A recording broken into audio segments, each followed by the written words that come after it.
I think it's really important to reflect on your life journey to see where you've come from and hopefully even project to where you're going or where you hope to go, because when you look back and see where you've come from, you realize that there's been a lot of growth, a lot of lessons, a lot of things to be grateful for.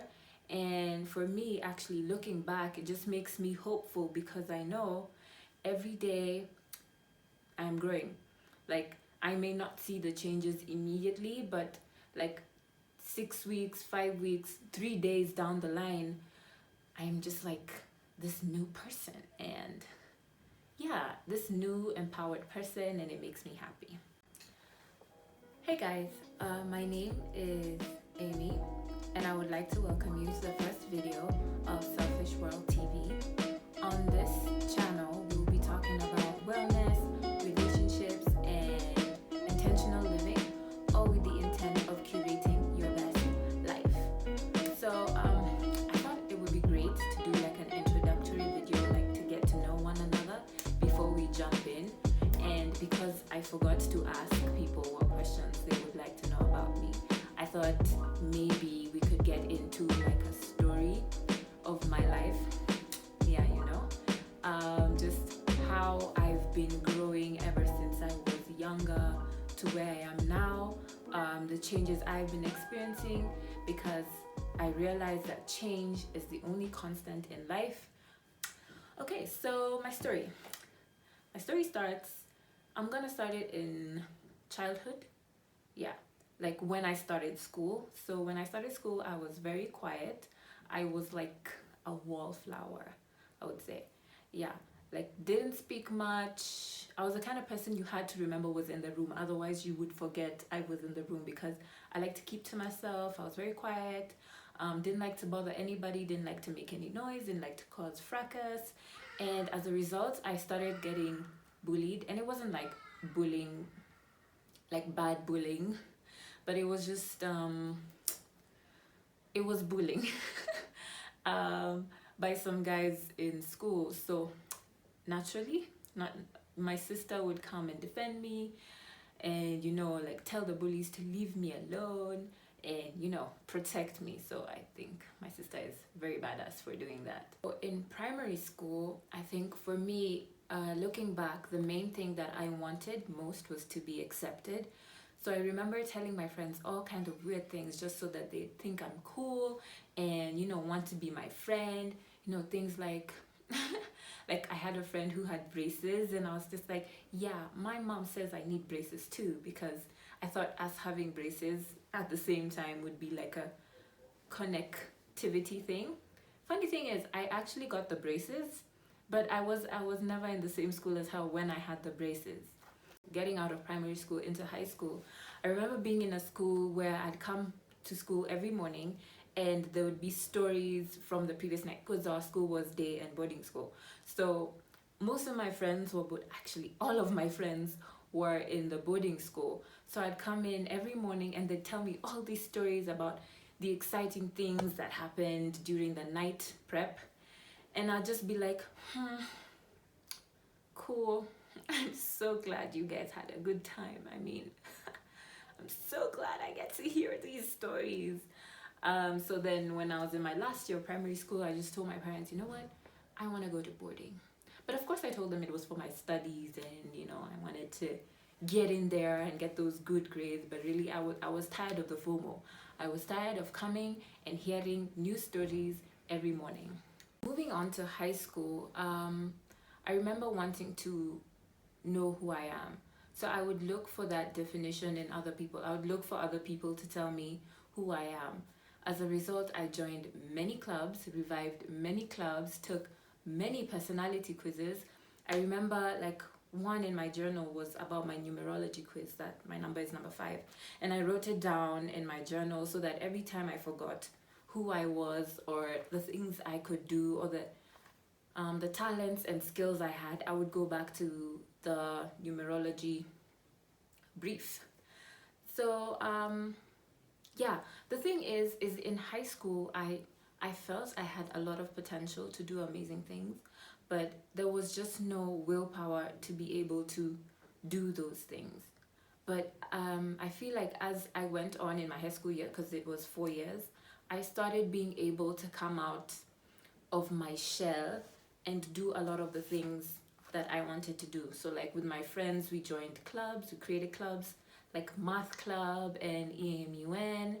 I remember one time we were reviving journalism club. Yeah, so in high school, that was it. And then we left high school and I got lost for a minute because there was this cool thing called alcohol. And I realized that when I lower my inhibitions, people like me more because I'm not as reserved. So I fell in love with that feeling. I fell in love with the feeling of people thinking I'm cool, people always wanting to hang out. And so, like, as a result, a lot of my fun time was spent drinking alcohol. And I don't regret it. I just think, wow. It spilled over to first year and second year of uni. But this time, in first year and second year, sometimes I feel like I didn't fully live up to my potential in those years of university because I was so distracted by all this, fluff, like I had put out the intention that I was going to transfer unis. I had put out the intention that I was going to focus more on my writing, even focus on my singing more. But I didn't because I was distracted. And then I went to Morocco. And it was like an eat, pray, love journey. Eat, pray, love. Eat, pray, love. It was an eat, pray, love journey. And yeah, so for me, that journey just helped me get more perspective on the things I was doing with my life. Like, I wasn't into the whole distraction thing, but I was now looking at a more intentional life. I was looking to get better with my grades. I was looking to do things that would make me happy that I did. Coming from high school as a person who was starting clubs to this person in university who hadn't even met the dean of students. I never did meet him anyway. But I just felt like there was such a disparity and I needed to close that gap. So I came back, I started focusing on my grades, I joined a club. Yeah, and I think my life was going pretty well before I told myself that, it's not working. But I said it wasn't working because I don't think I was as committed to the goals and the things I wanted to achieve for myself. So I ended up dropping out of clubs and just focusing on my grades, which isn't a bad thing because I graduated with good grades. By whoever's standards, by my standards, they're good grades. Yeah. And then after uni, I went quickly into work. Like, I remember I finished uni in November. By January 15th, I was working. And this is where the most change happened in my life. I mean, I shifted, contorted, and this time I was like, you know what? This is for real. The person I am coming out of this change will stick with me. I will not do like one-hit wonders where I remember, oh yeah, I'm into philosophy, I should study it. And then after 2 weeks, it's like, yeah, no, we're gonna chill. So, what happened? So I got into a job that I didn't really like. And it's funny because a lot of the people I've spoken to who discovered the law of attraction, it was because they started working a job they didn't like. And for me, it was like, I can't live like this. I don't know who says this is how we're supposed to live life. I can't live life like this. I spend half of my day, like 3/4 of my day in this place, and I cannot be unhappy. So I stumbled upon the law of attraction, which to me was like the law of getting anything you want. Like, you want a car, just manifest it, baby. You want a boyfriend, manifest it. You want a new job, get it, girl. And then there was also Louise Hay. But for me, what I realized is that the law of attraction wasn't working the way it worked for other people. You know how they say, I manifested a car in 24 days. I tried manifesting a new job. bro, the job never came. It just it didn't. And so when I read Louise Hay, it made me realize that what I needed to heal within myself was my self-worth, because my external situation, my external life situation was a manifestation of how I felt inside. So as I was trying to manifest a new job, deep down in my subconscious, I didn't believe that I was worth that new job. So that redirected me in a whole new journey of self-love and self-worth. And I have learned so many things, honestly, like from who I am. And I'm no longer looking for definitions, because to define is to limit. But like learning who I am, what I need for in my relationships, how I self-soothe, how I appreciate myself, my triggers, boundaries, girl, because boundaries was the biggest lesson. Also learning how to be a better person in relationships. I've been learning all these things, and for me at this point, I feel like I am more comfortable in who I am, and I'm more determined to do things I love for myself because I believe I deserve it. And like for now, I've already started seeing signs of my inner self-worth reflect in my outer world. You know, I've started seeing like my relationships at work changed drastically. My relationships with my siblings and my mom and my dad got so much better.